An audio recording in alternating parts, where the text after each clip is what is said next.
GR Sport ឆ្នាំ2025ប្រភេទ Hybrid ទេបងប្អូនហ្នឹងហើយសាំង Spec Arrow Full Option បងប្អូនហ្នឹងហើយឥឡូវតើមកមើលមកជុំទាំងអស់គ្នាបងប្អូនហើយយើងមើលខាងក្នុងវាខ្មៅក្រហមបងប្អូនហ្នឹងហើយខ្មៅក្រហម Spec Arrow Full Option បងប្អូនចាប់អារម្មណ៍អីតោះ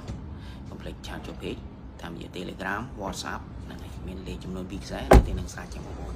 អាចឆាតមកបានទៅក្នុងចឹងបងប្អូនហើយកុំភ្លេចណាបងប្អូនរត់ព័ត៌មានអាចសាកសួរបាននៅទីនេះឬក៏បណ្ដាញផ្សេងបងប្អូនត្រូវការចង់មកសម្រាប់តាមវិញដល់ជួ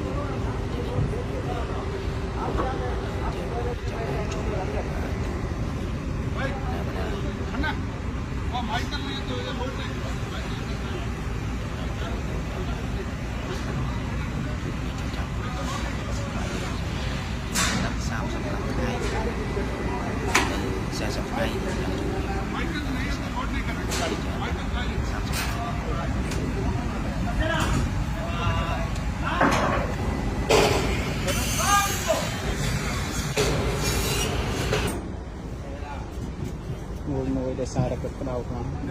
ព្រោះដល់រដូវក្តៅធ្វើការនឹងបានតិចដែលគេឃើញពូពូជោគអោហើយជោគអោអោទៅមិនវត្ត water too much water